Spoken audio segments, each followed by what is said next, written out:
to the Whole Table Games Network. I'm Ginger Joey. And I'm Corey, and I'm just here to take down that Yellow King. The Yellow You're not King. you're not going to recognize it. Saros No. on the PS5 just came out. Oh, You gotta. yeah. It's So there's a Yellow King. well, it's very heavily based on the King in Yellow. Okay. That mythology from it wasn't Lovecraft originally. It was a poet that wrote the first King in Yellow, and I can't remember who it is now. But yeah, that whole Lovecraftian mythology aspect, which is fun. Well, that could actually pertain to what we're talking about because this is our Weekly SWUmary episode, and Very the King true. in Yellow could result in Lando Lake Country. Because You know it. once again, the King in Yellow, as far as performance over this last weekend, him and Boba Fett have the biggest win records so far. Yeah, we're seeing what we've been seeing happen. I've said it when it first popped up. That Lando deck is a very good deck, and we're definitely seeing a meta which is skewing heavily towards more HP on base means you win, and that means these late country decks are doing very well.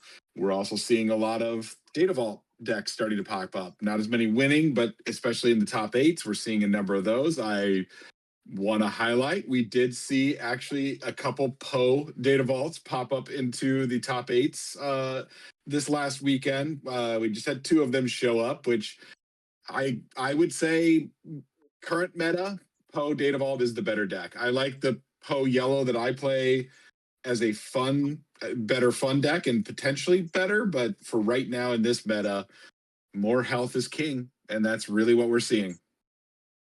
Yeah, I mean, we didn't get to a SWUmary last week because you got a little ill. But of note to me, it was with Jabba the Hutt, Secrets of Power, Lake Yeah, what a Country. weird deck.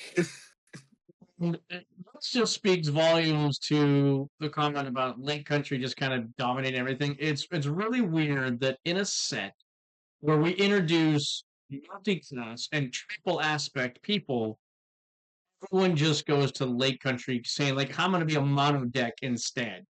And it says that maybe there was a design flaw. And it's always, to me, the rare bases, but always it seems to be causing the monkey wrenches in the metas.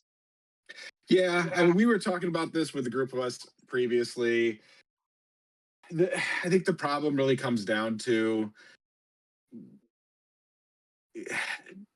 I don't think Fantasy Flight properly planned for the difference that extra health can make in the design of basically those two cards, Data Vault and Lake Country.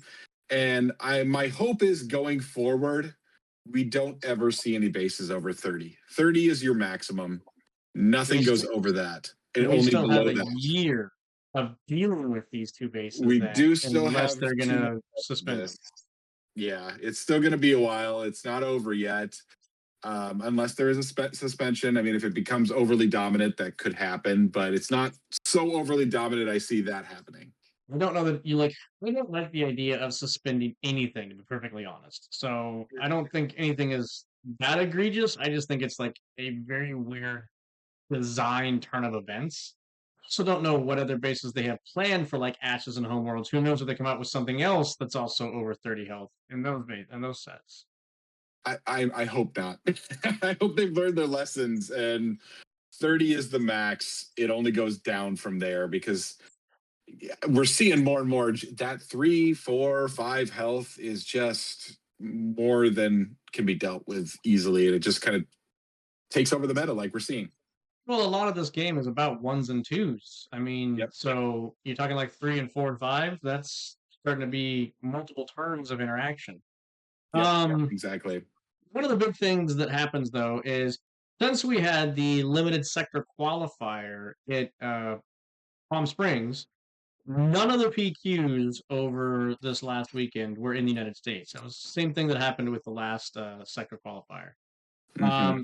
So limited, obviously, a little bit different in how things are going to go down because you don't know what you're going to get. It all just comes down to like a lot of randomness coming into play for the sealed aspect, and then in the draft portion, if you make day 2, to be able to actually like kind of cobble together a deck.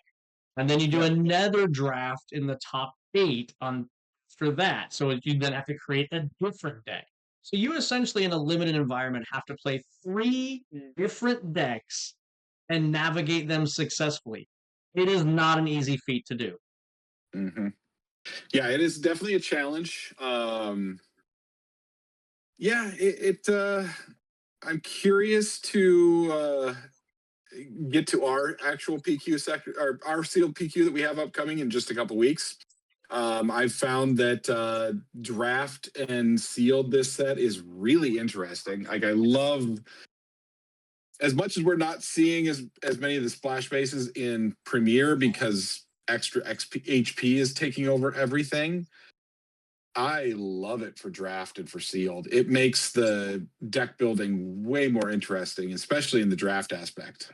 Well, yeah, because it helps you recover from being potentially shut out of a color, Yeah. or you don't feel so bad by, you know, was it hate drafting something that is not quite for you, but you definitely don't want your opponent to get it. Well, now Yep. maybe you can actually play it in your deck as well, because you can always just off aspect it. Um, I do feel like most people are either off aspecting a 2-drop very early or a bomb very late. They're Yep. usually not doing anything in the mid-range field. Yep.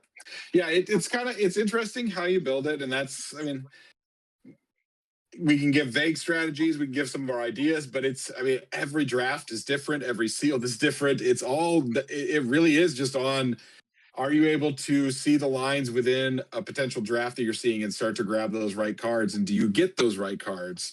Do you make the best pick? I think it's very important to be looking at what people are drafting leader wise, because if you can be the one person doing most of heroic or most of villainy, or even a couple people that are only doing heroic or villainy, you are in a really good position at that point.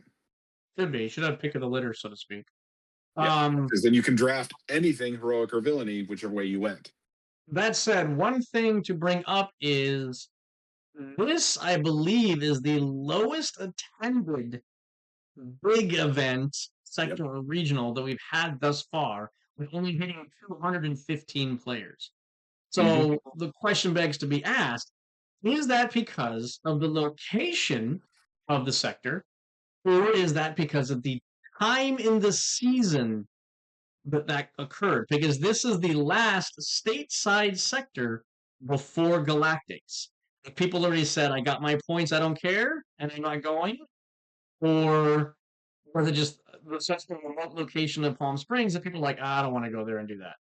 Yeah, I think there was a lot of that because I did hear from a lot of West Coast people who do seem to travel a fair bit. Even, like, there's a lot that are still looking for points on their West Coast. That there was a lot of the opinion of, I don't want to go to Palm Springs. Like, honestly, if you're not familiar with Palm Springs, it's really just kind of at this point in time a corporate getaway city. Like, you'll have corporate events there. That's really all they do in that city, and it's not a very fun place to go to. It's out of the way. It's just far enough from LA that even people in LA are like, I don't want to drive that far. So it's not a great choice of venue. I think that I think hurt it significantly. Okay. Yeah. The other thing was the person who won the limited qualifier sectors was Dylan Sumner, I believe is his last name. He is somebody who has only gone to 4 major events and placed in the top 32 at all 4 events. Yeah. And this is finally his little redemption arc because he won this one. He took this one down. Um, there was a player, I believe her name was something Anna. People always just called her Anna. Yeah. She went undefeated in the fifth portion of it and was ended up being third seed. Also, a heck of a feat to go undefeated in the limited format for Yeah. It's 10 impressive. rounds. So, Yeah. Yeah. That's yeah. It's still interesting, and I would have liked to have gone myself, but it really did not work out for me to go down there this weekend. And again, it's Palm Springs is very out of the way. It's not there's not a ton of flights down there and anything as well. So yeah, I unfortunately missed out, but it did look like a great time from the stream I saw. to me, I feel like a sector must be just limited. I feel like Yeah, regionals where they do limited and premiere is kind of like you have to do that with limited all the time because for me, I didn't want to travel to then a random pool of cards and hope to do my best at that point in time, right? 'Cause there yeah, is no real prep you can do for that. Yes, you can like learn play lines and couple things together, but if you just don't get the cards, you just don't get the cards, and there's yep, nothing you can do about it. So do I really want to spend airfare and hotel and everything else like that for just a random hodgepodge of cards? I'm all for limited. I like the limited play. I'll stick to just doing the local limited stuff. I'm not going to travel just for limited. But if it's a exactly, part yeah, of a bigger event, I'm all for it. So I think the limited format should be there, but should be attached to Premier Play at the same time. yeah, yeah. No, I agree. I think that would have it. I definitely would have been more interested if there was like a day two premiere competition of some type or something like that for those that didn't make day two in the sealed. Sure. Something like that would have been nice. Like if you're going to travel for that far, you want a full 2 days guaranteed, not just one day. And maybe I'll make the second. Well, but the difference is that they're only trying to do a Saturday Sunday thing instead of doing a Friday Saturday Sunday thing. It cuts Yeah. down on cost for them for renting the venue. It cuts down on cost for them having the judges out there. So I Hmm. get it, but it just was like Yeah. I'll pass. Yeah. I agree. I mean, it is what it is. We'll see. I am very curious. I think that's the thing I'm most curious to see out of Galactics is their announcements for the changes they're going to make for season two. I'm hopeful that Fantasy Flight has been listening to the feedback. I'm not. We're not the only ones giving feedback against the score about the scoring problem. The scoring system being problematic, especially for larger versus smaller PQs. So I'm very hopeful that they are going to take a closer look at their larger competitive and make some adjustments to it for season two. So on that note, talking about the point system and the competitive nature of it, is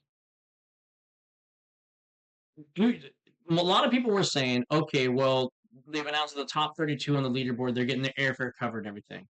Yeah. Being this close to the end of the season, a lot of people are like, well, nothing's really going to change at this point in time, so why bother even trying? I'm done. I'm at my Yeah. position, whatever that's going to be.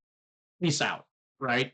So, do we see a downturn and a deflation because there is no longer an incentivization going forward to keep playing to get your points if you've already gotten your invite? Because at this point, like, well, I've got my invite, I don't care. If you haven't got your invite, we're like, whatever. I just have to plan that last chance thing on Friday because it's Yep. probably not going to happen at this point in time. Well, I mean, yes and no. I mean, we're also, I think, still seeing a fair number of people like locals, for example, who are still playing in the PQs, even though they've got their points, and then just if they get against somebody that they are friends with, they just concede to them if they're in the top eight and Sure. just help them get their points. So you're still, I think, going to see that people trying to help their teammates because, yeah, if you can both get the top eight, that gives a strong advantage for you to get your points if you got a friend with you. Well, local So stuff, yeah, that's something to because play. Yeah, well, that's you're not, PQ though. yeah, but it's no skin off your back to go to a local thing. But the Yeah, that's true. traveling thing, people are like, I don't want to travel anymore. I'm done. I've done that Phil kind of thing, Yeah. right? So it's going to cause, I think, a decrease in attendance potentially. I mean, potentially, we'll see. I mean, the thing is, I mean, all we really have is just the small handful of PQs. Like we got the couple up here in Portland, but I think those are the last ones for the Pacific Northwest, also, right? Correct. Yeah, so we have only got So there just might two there left in might be one Portland. more in Washington. Maybe, yeah, potentially, but like we're almost done up here as well. So there's not a lot happening, which is weird to me, given we've got still got 2 months until Galactics. Things are Yeah, dropping off pretty quickly. that last month, nothing really happens. I think that's when most stores are going to be doing their like store showdowns and stuff, Yeah. just to fill the gap in between before you get to Galactics. And then everyone's going to be like in preview frenzy trying to figure out what deck they might be able to run and play testing all they can because we're only going to get those 2 weeks of cobble something together, and that's what you're taking to Galactics because that set releases and boom, Sparks in the Water, Feeding Frenzy, get those cards that you have been scouting, and then hopefully get enough of them to get your deck together. Yep. And speaking of which, be tuning in to HGN in the near future as we get cards actually announced. We've only had just a handful so far, but we will definitely be testing decks and playing around with things as we start to see cards and leaders that are of interest to us. That's top of our mind. We've got for the next few Thursday throwdowns a little bit of our prep work before our PQs, but then from that point forward, we're going to be full on looking at the new set, looking at new potential decks to give some testing to. Oh, I already know one card I'm drooling over, so. Oh, I know. There's it's going to be interesting. I want to see if there's cards that can possibly make Grogu work. That's my number one question. Did you see the showcase for Grogu? It's so adorable that I kind of want it now. Yeah, let me see if I can find it. Yeah, see if you can pull it up. We can show it on this screen. and look for it so that you guys can't see nothing else. I saw that and I'm like, okay, now I kind of want one. Now I need to see if I can make a Grogu work potentially. I don't think it is going to, but who knows? Could be wrong. There might be cards that have more things when deployed, or maybe we'll even get more plot cards. We'll see. Yeah, I don't think it's not on this site. You need to actually go just Google for it. It'll be out there in Google. It got posted on Reddit, so it'll be out there. Yeah. But yeah, I'm excited for the new set. Oh, here you go. There it is. There's the picture. Adorable. Absolutely adorable. We'll get that up there for everybody to see in a second. Maybe. There we go. Look at how cute that is. I need that. I need that so bad. It's so good. So cute. Yeah. So Grogu's an interesting leader, but Grogu is one of the ones that screams that plot needs to be like more happy to have plot. They can't do what they've done in every other set, which is here's the mechanic, and you're never going to see this mechanic ever again. He's the exact kind of leader that used to get repeatable value out of plot cards. We'll see. That's all you can say is we'll see. But he's interesting, and I do like that we had a lot of interesting leaders as far as mechanics for these last couple sets. It hasn't just been a lot of the cookie cutter stuff that you've got, like, okay, you're cheating resources, okay, you're giving experience. There's been a lot of other things that have flown into it as well. Yeah, like I'm not confident that Grogu is going to work, but I love how different he is. That excites me. That makes me go, hey, can there be a build around this? This is something unique and that no other leader can do. This bizarre multi-deploy anytime you play a 4-cost unique unit. So can you make something out of that? I don't know, but I definitely want to try. So one of my things that I think would be hysterical is that you keep on using Grogu as a sacrificial lamb for what's the one mechanic? Exploit. So you exploit Grogu to play a 4-cost unit to then bring Grogu back into play. You can't bring him back into play after you exploited him, because he has to be ready. So after you kill him once in a turn, he can't come back out. Yeah. Yeah, there is a restriction on that. It says if his leader is ready. Okay, I got it. Yeah, he has to be ready. So he comes back exhausted. So if he dies, you can't bring him right back out. So much for that idea. Yeah, it was a good idea. I like the thought. It was a funny little cheeky thing to do. Yeah, it would be adorable. But no, can't do that. That said, still, there might be something else broken. I don't think it breaks It is anything such a current. bad word to use. I mean, That's true. Something else really good that you can actually exploit with this. Let's use exploit. Something you can exploit using Grogu. But interesting interaction. yeah, there we go. But I don't. Yeah, I don't think there's anything currently that makes him good. It's gonna need there needs to be something in the set that makes him good. We'll see. I mean, there's a lot to come out still. Yeah. So Oh yeah. We know almost none of the cards, so it's exciting. We should be starting spoiler season pretty darn soon. yeah, Um, yeah, I don't know when they're going to start, but I expect within the next couple of weeks we'll start seeing a lot more. I think they did put up some stream schedules or something. What did they not? yeah, they did. They don't start it until the end of the month. Oh, is it going to be the end of the month? Okay, so we got a They're little doing bit. the, I think in 2 weeks is the spotlight decks. So Okay, spotlights in 2 weeks, so that'll be when we really get going.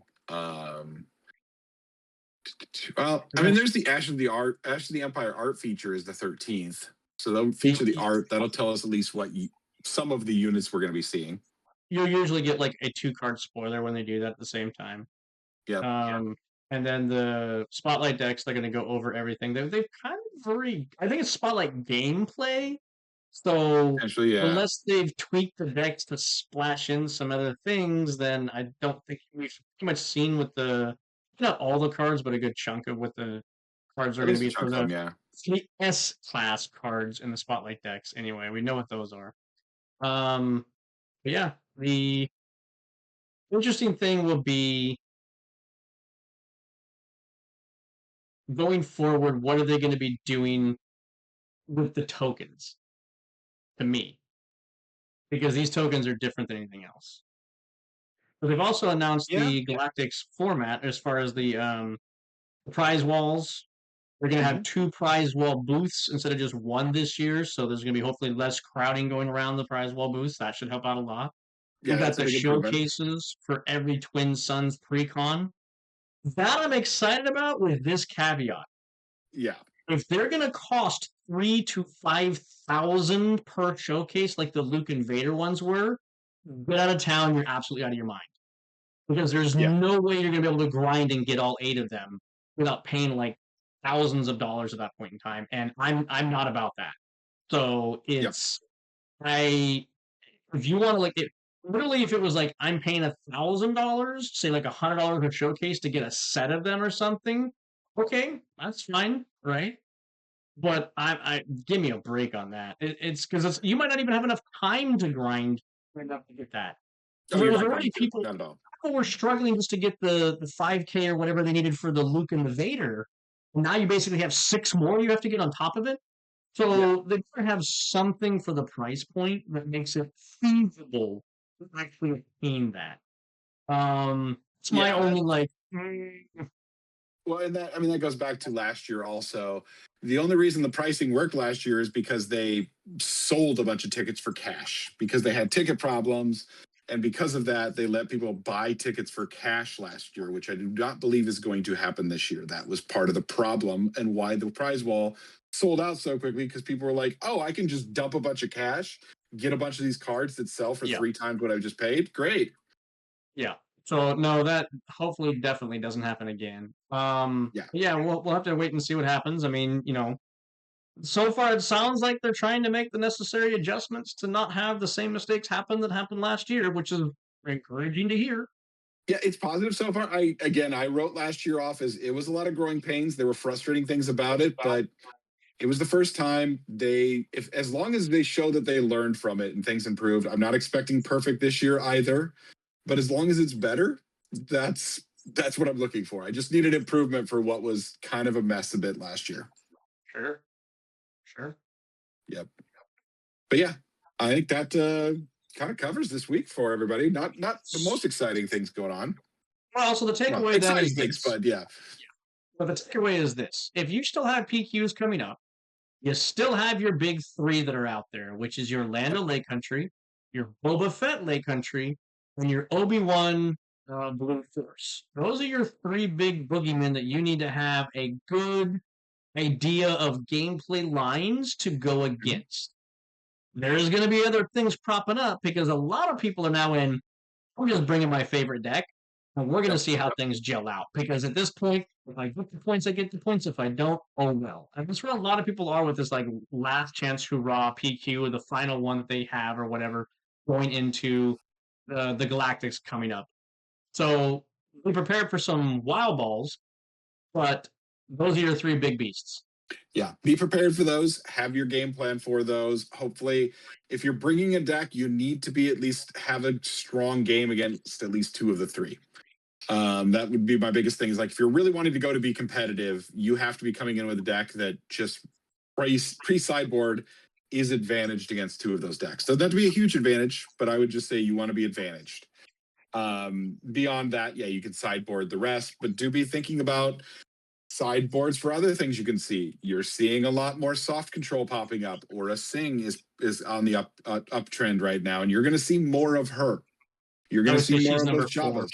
You're going to see more Deidre Blues. You're going to see more soft control. So be prepared for that and know your lines for that. That's, I think, one of the most challenging things to be ready for, which also then means you're going to be seeing more aggro. So be watching out for those. Like, you're going to be seeing everything. So you got to be prepared for complete randomness possibly in any PQs you have if you have in the future. Yep. All right, that's going to do it for us for this week's SWUmary. Well, thank you guys very much, and see you next time. Thanks, everybody.